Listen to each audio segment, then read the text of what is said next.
Na vida desse rapaz. Pastor Carlos, o senhor está neste momento com a oportunidade para ministrar a palavra de Deus.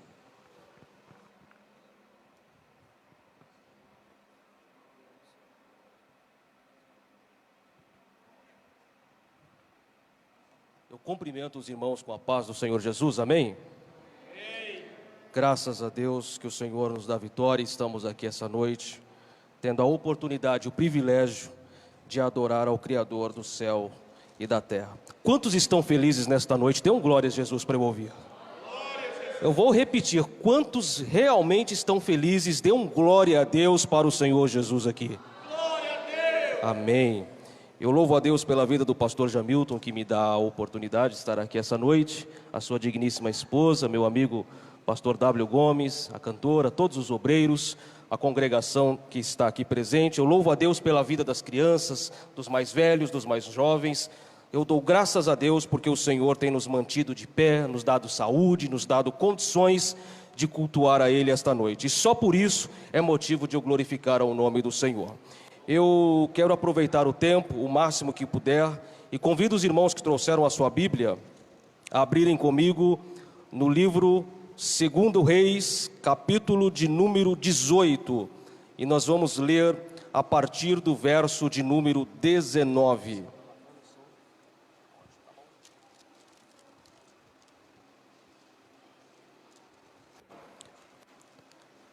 Segundo livro dos Reis, capítulo de número 18, a partir do verso de número 19.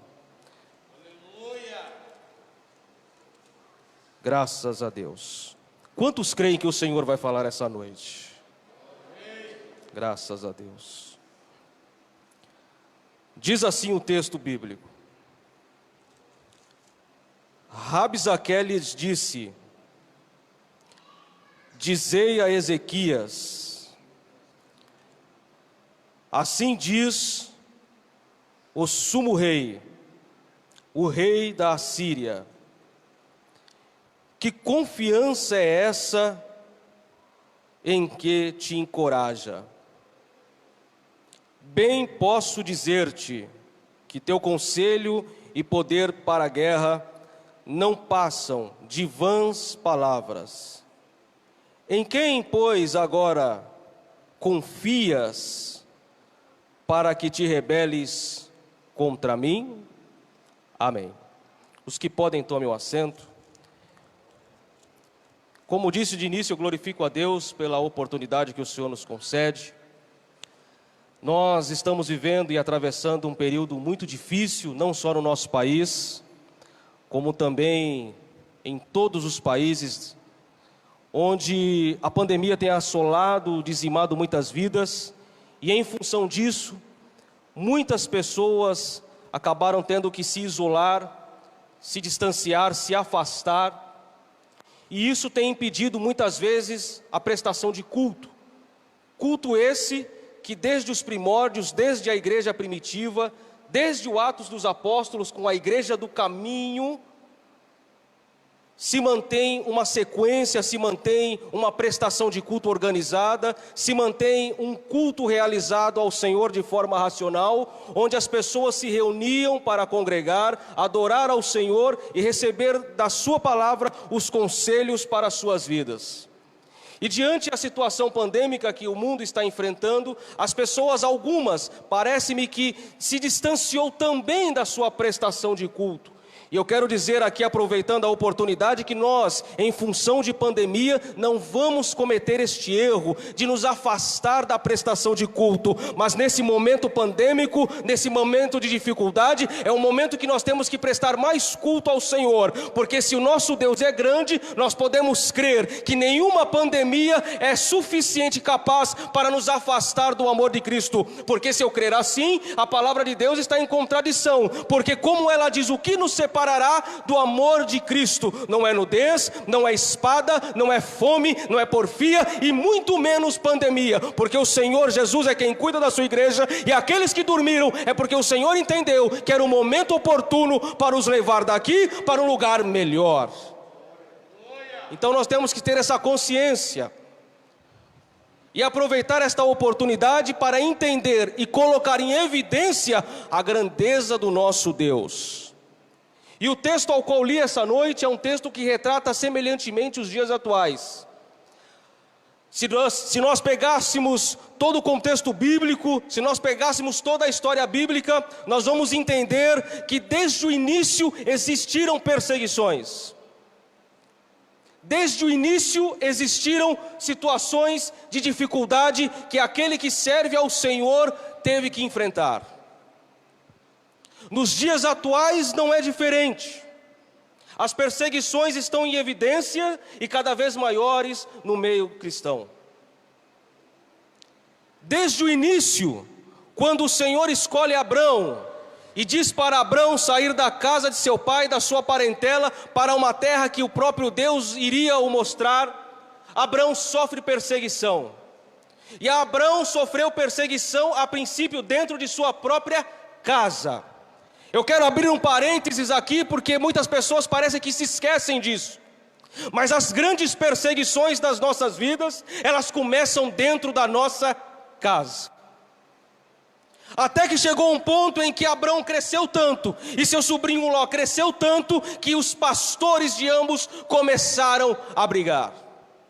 Surge uma perseguição e o homem de Deus teve que tomar uma postura, uma decisão, chegar em seu sobrinho e falar com seu sobrinho: sobrinho, escolhe um lado, porque nós não podemos seguir em frente daqui. O seu povo cresceu demais, o meu povo cresceu demais. Eu quero dizer para você, abrindo um presságio nesta oportunidade, que a confusão, que o problema, que a trívia, que a dificuldade, que tudo aquilo que está acontecendo no meio dos seus, você tem que tomar uma decisão. E se você não sabe a decisão a qual tem que tomar, o Senhor Deus vai dar essa sabedoria para você tomar uma decisão acertada. E se você tomar a decisão acertada, segundo os conselhos de Deus, com certeza o caminho que você vai escolher será um caminho de paz, será um caminho plano, será um caminho de vitória, será um caminho onde o Senhor vai te levar a grandes conquistas. Passa-se os tempos, e de Abrão levanta-se um grande povo.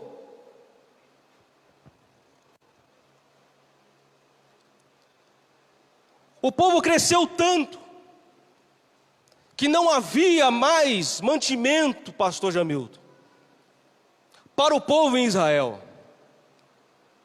Quando José estava no Egito, Faraó teve o sonho, como os irmãos que leem a Bíblia sabem bem. E nesse sonho José interpretou onde um momento de escassez haveria de consumir o povo. Mas, seguindo os conselhos de Deus, da pessoa de José, José mostrou a solução. Eu quero abrir outro presságio aqui, pastor Jamilton. Às vezes a gente traz o problema, a gente traz a dificuldade, a gente traz a confusão, a gente apresenta a dificuldade, o problema para o nosso irmão e nos esquecemos de dar ênfase à solução. Se você tem uma dificuldade, se você tem um problema, se você tem crenças limitantes, enquanto você permanecer nas suas crenças limitantes, não pedir a Deus a solução, a sua vida não vai mudar para lugar nenhum. Eu posso vir no culto, eu posso prestar o culto, eu posso orar a Deus, mas a decisão somos nós que tomamos.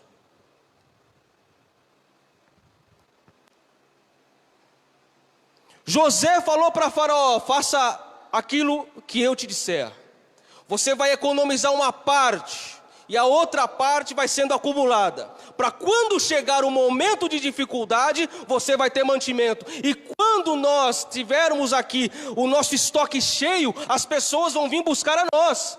E aí a gente vai fazer o seguinte, Faraó: a pessoa traz um valor, traz um bem, e a gente entrega um mantimento. José fez o Egito prosperar como nunca antes prosperou.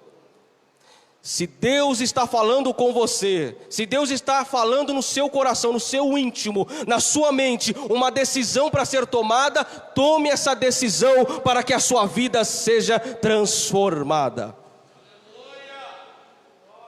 Mas a dificuldade, ela continua a perseguir o povo de Deus. E desde Moisés, quando o Faraó permite a saída, e quando eles saem do Egito, atravessam o Sinai,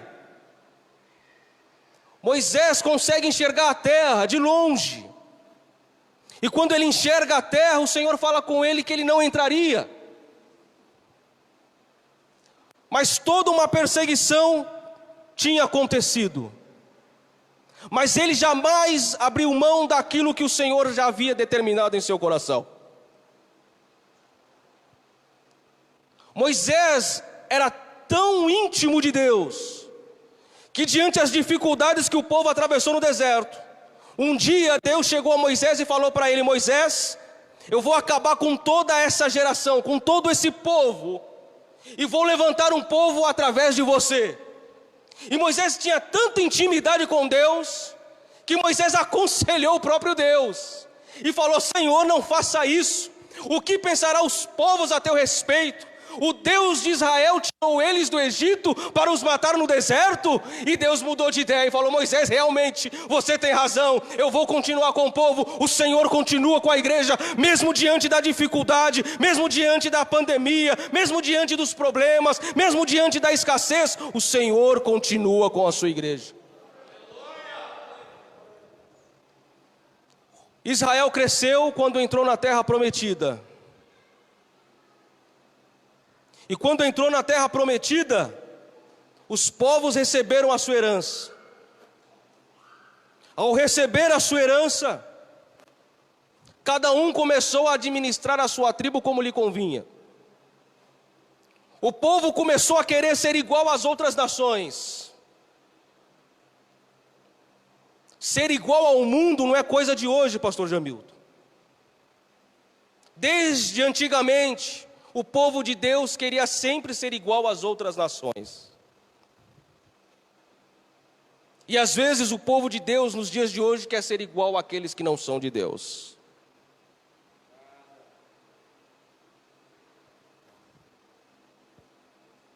O povo queria tanto ser igual que chegou um momento que Samuel não estava aguentando mais. E chegou um momento trivial na nação de Israel. Pela misericórdia de Deus e entendendo o povo, até porque o povo não estava rejeitando Samuel, mas estava rejeitando o próprio Deus, levanta-se o primeiro rei da nação, Saul.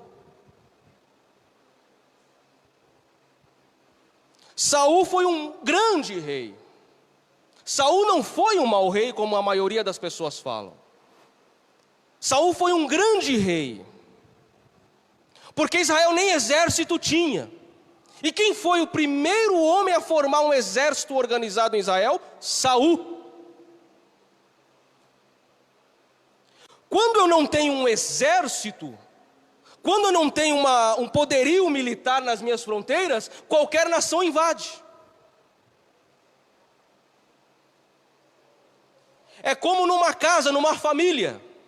Quem é o líder militar, figurativamente falando, dentro de um lar? O homem. Porque se alguém entrar dentro de casa para querer mexer com a família, o homem ele entra na frente, se ele é homem. Amém, irmãos? Formado o exército, quando você cria blindagem, quando você desenvolve uma proteção contra o seu povo, Isso chama a atenção dos inimigos, porque isso é uma espada de dois gumes. Ela ao mesmo tempo te protege, mas ao mesmo tempo chama a atenção dos teus inimigos. É como se você morasse numa cabaninha e de repente você construísse uma mansão. O que vai chamar mais atenção? A mansão vai te trazer mais proteção. Em contrapartida, vai levar mais olhos a ela.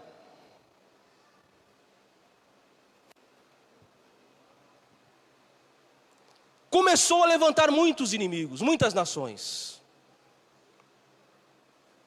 A maior de todas contra Israel foram os filisteus, que já foi cantado aqui pela cantora. Os filisteus se levantaram tanto contra Israel, que nunca Israel teve paz com relação à parte da faixa de Gaza. Até hoje, ali a parte da faixa de Gaza, até hoje há conflito. E Saul nunca resolveu esse problema. Em função de um certo dia, um certo homem se levantar contra a nação, porque era de costume da época, e isso não só da situação de Israel, mas até mitologicamente falando, até os dias antigos, os gregos tinham muito disso. O maior do exército grego enfrentava o maior do exército opressor. Levanta-se Golias. Quem que deveria enfrentar Golias? Quem era o maior? Como a Bíblia mesmo diz que do pescoço para cima não tinha igual a Saul. Quem era o maior? Saul.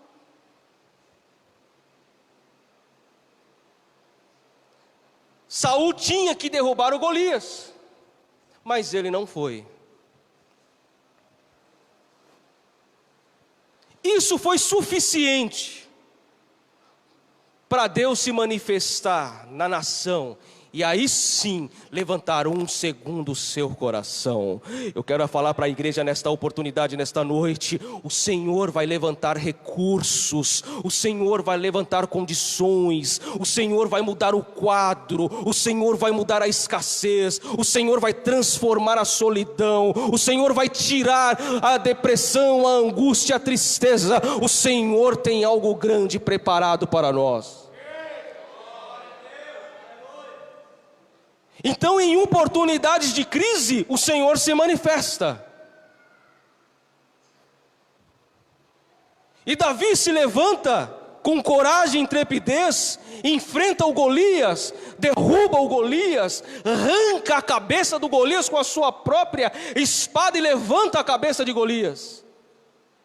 Ainda passa-se 13 anos para ele poder assumir aquilo que já era dele.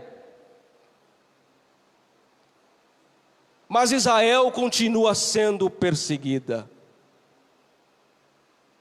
Israel foi perseguida tanto, queridos obreiros aqui, que chegou um grande dia na nação. Você imagina hoje, o nosso país, o nosso Brasil, imagine hoje o nosso Brasil. E de repente, numa situação política, pastor Jamilton, é necessário fazer uma cisão. Recentemente era muito falado isso. Vamos dividir o Brasil. O sul fica desse jeito aqui e o norte e nordeste fica desse jeito lá. O sul vota num tipo de governador, o norte e nordeste votam num outro tipo. Então vamos dividir a nação. Aconteceu em Israel. Quando Salomão fecha os olhos, seu filho não consegue gerir. A nação se divide. 10 tribos se tornam totalmente idólatras, de tal forma que elas não poderiam mais estar tendo como Jerusalém a sua capital. E elas constituem uma outra capital, Samaria, lá no norte. E ao constituir uma capital, queridos, eles colocam um risco no mapa de Israel e assumem o controle de 10 nações, ficando 2 nações ao sul com Jerusalém como capital.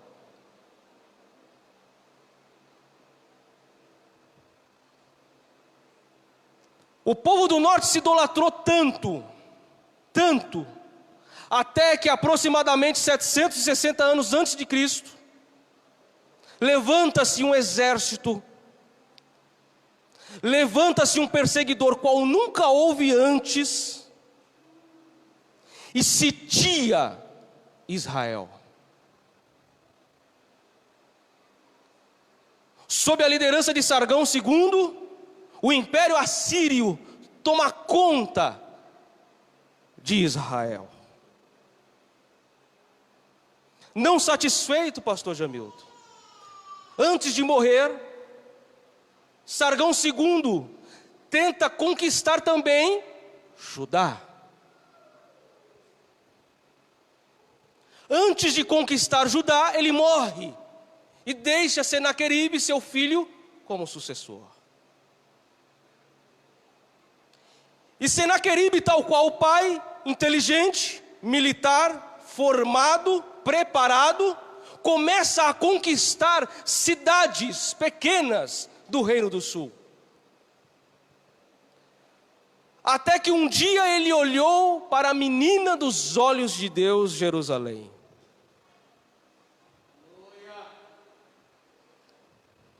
E ao olhar para Jerusalém, ele começa a ter vontade e desejo de entrar na cidade, conquistar a cidade e colocar a cidade sob opressão. Mas na menina de Deus, ninguém toca. Aleluia. Se você está atendendo a mensagem, levante a sua mão, adore ao Senhor nesta oportunidade, porque você também é a menina dos olhos do Senhor, e na menina dos olhos do Senhor não há pandemia, não há demônio, não há inferno, não há escassez, não há fome, não há nada que toque na menina de Deus, dos olhos de Deus. As pessoas têm o hábito, principalmente, pastor Jamilton, os obreiros, pastores, né? Não toquei nos meus ungidos. Todos nós recebemos a unção do alto, porque da mesma forma como lá em Atos dos Apóstolos está escrito que Deus ungiu a Jesus de Nazaré com o Espírito Santo, com poder, que andou por toda parte, expulsando o demônio, curando enfermos e proclamando o ano aceitável do Senhor. Todos nós recebemos a unção do alto e somos preparados para combater as potestades, os principados, todo inimigo, todo inferno que venha contra a igreja do Senhor Jesus. Senaqueribe intentou no coração conquistar Jerusalém, tocar na menina dos olhos de Deus. E ele mandou Rabsaque até lá para conversar com Ezequias. E Ezequias, muito preocupado, pastor Vanderlei, enviou dois, o chefe do palácio e o escriba, para conversar com Rabsaque. Eles já estavam conquistando Laques quando chegaram lá.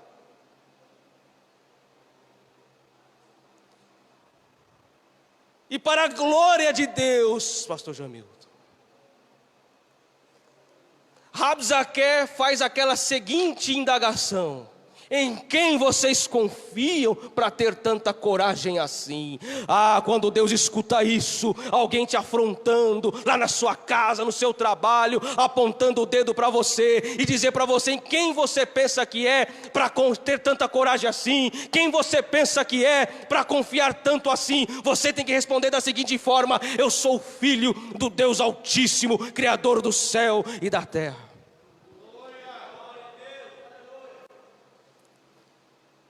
Quando o escriba e o chefe do palácio voltam com a mensagem para Ezequias,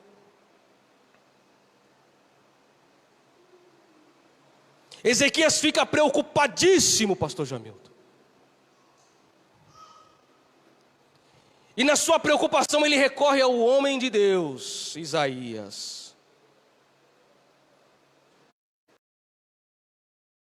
Com Isaías a respeito da situação, a respeito da perseguição.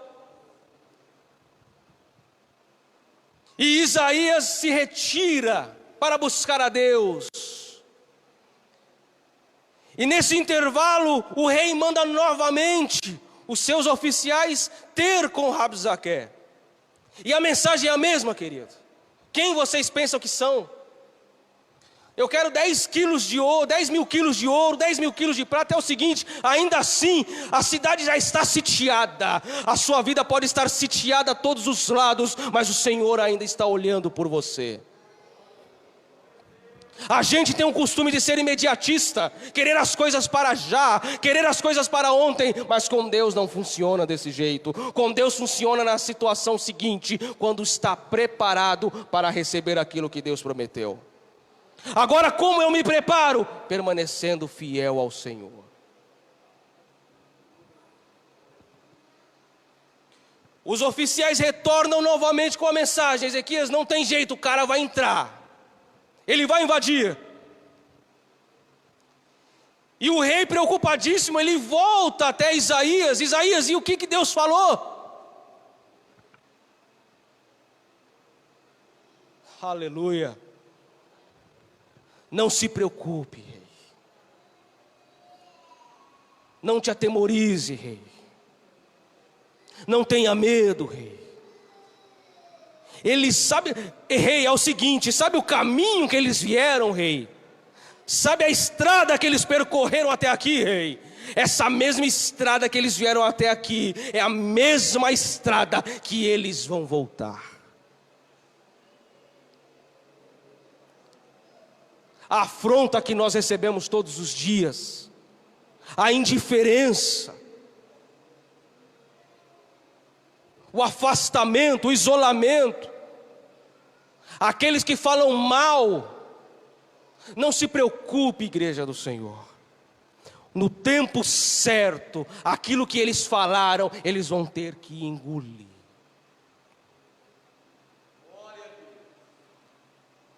Quando estavam prontos para invadir, naquela madrugada, o anjo do Senhor, numa única noite, matou 185 mil soldados de Senaqueribe.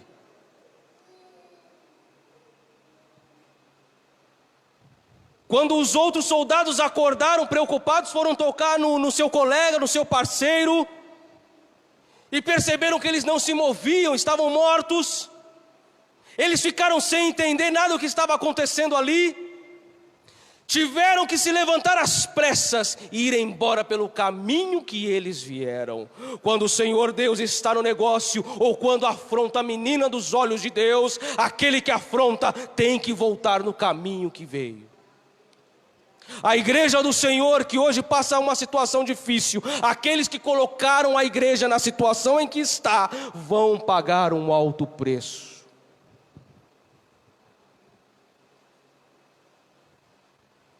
Só que ainda não havia acabado a situação. Quando eles voltaram, pastor Jamilton, Deus faz as coisas por completo, igreja. Deus não faz nada pela metade. Deus não faz nada pela metade.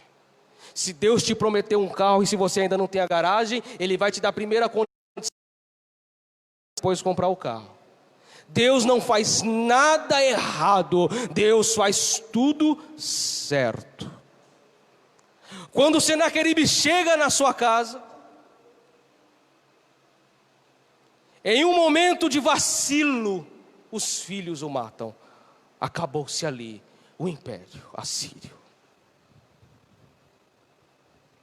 Quando Deus ele entra numa causa, Ele entra para resolver. Agora, qual é a nossa posição? Qual deve ser a nossa posição? Permanecer nos pés do Senhor. Eu quero dizer para a igreja aqui, eu não vou ser responsável em cometer um equívoco. Nós queremos tanto que Deus faça as coisas, e nós nos esquecemos do que nós mesmos temos que fazer. O que eu tenho que fazer ao Senhor?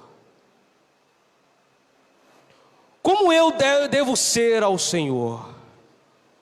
Como eu devo me proceder diante do Senhor? Quando eu tenho essa consciência, como Aristóteles um dia disse, meu jovem, que o tribunal do homem é a sua própria consciência, é a consciência que julga. Quando eu tenho essa capacidade de entender isso e colocar nos pés do Senhor toda a nossa causa, o Senhor entra para resolver. Quantos creem que o Senhor ainda resolve causas impossíveis? Quantos creem que o Senhor ainda cura enfermidades que a medicina não encontrou cura? Quantos creem que o Senhor ainda abre portas aonde não tem? Quantos creem que o Senhor ainda pode entrar no lar e trazer salvação? Quantos creem que o Senhor pode tirar a solidão e preparar a pessoa que vai te acompanhar para a vida toda? Quantos creem que o Senhor, mesmo diante da sua escassez financeira, pode preparar um algo e você receber uma coisa que lá atrás estava escondida? O Senhor ainda realiza milagres, o Senhor ainda faz o impossível no meio da sua igreja.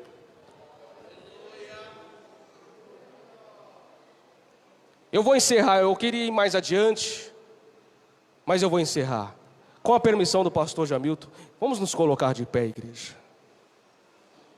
Eu quero agradecer mais uma vez ao pastor Jamilton pela oportunidade, Deus abençoe. Quero agradecer a vida dos meus amigos, pastor Vanderlei, a cantora Jéssica, todos os obreiros, todos os irmãos. Eu louvo a Deus pela vida de todos. E eu gostaria de fazer uma coisa aqui, que eu tenho um hábito de fazer, não por espiritualismo, porque isso não é uma questão de espiritualismo, isso é uma questão social. Porque na igreja do presente século, como eu disse no início, a palavra tem contexto, os grandes problemas da igreja estão dentro da própria igreja. E isso não pode acontecer. Então você que me ouve, abrace o seu irmão aí, feche os olhos, faça isso.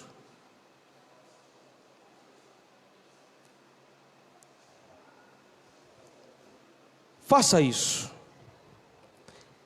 Se há algum tipo de rixa, se há algum tipo de problema, ele vai ser destruído agora. Porque na igreja do Senhor tem que ter união. A palavra de Deus, que eu acredito que os irmãos creem, não mente. E ela diz: quão bom e quão suave é que os irmãos vivam em união. E nós vamos fechar os nossos olhos, nós vamos orar pelo nosso irmão, não por nós. Vamos fazer assim. Senhor meu Deus, nessa oportunidade eu te agradeço, eu te louvo. A minha alma engrandece o teu nome, Senhor. E nessa oportunidade eu quero orar por a igreja, pelo seu pastor, pelos seus membros, pela sua direção.